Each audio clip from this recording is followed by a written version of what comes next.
त्याप्रमाणे सोलापूर येथील सादरस्ता परिसर इथल्या जक्कलमळा या भागात शंकर महाराज मंदिरामध्ये शंकर महाराज यांचा 79वा समाधी सोहळा अतिशय उत्साहात पार पडला।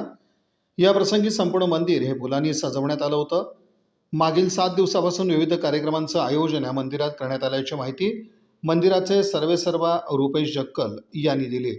या प्रसंगी मंदिराला 1500 किलोच्या फुलांनी सजवण्यात आलं होतं। तसंच येणाऱ्या जवळपास 20,000 भाविकांसाठी महाप्रसादाची व्यवस्था मंदिराच्या वतीने करण्यात आली होती।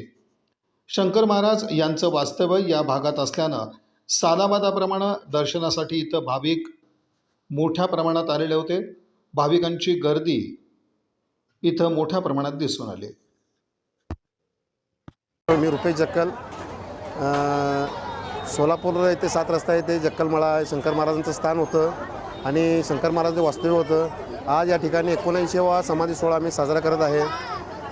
1500 किलोचा फुलाचा आरास आणि महाप्रसादाचं वाटप होत आहे आणि महाराजांचं वास्तव्य असल्यामुळं गेले आम्ही 25 वर्षापासून हे आमचं कार्य चालू आहे आणि 20,000 लोक इथं प्रसाद दिवसभरात हे करतात आणि आमचं जय भवानी नवरात्र योग मंडळ आणि शंकर महाराज प्रतिष्ठान आणि आमच्या जक्कल परिवाराकडनं आम्ही हा सोहळा साजरा करतो आहे आणि गेले 5 दिवस आम्ही सगळे कार्यकर्ते आमचे या कामात झटत आहे आणि आज याची सप्ताहाची समाप्ती होत आहे आणि 7 दिवस आम्ही व्यवस्थित सप्ताह केलेला आहे। वेगवेगळ्या प्रकारचे गायन, भारूड, तुमचं संगीत केलेलं आहे, महाप्रसाद झालेला आहे, फुलाची आरास झालेली आहे प्रत्येक 6 दिवसाला।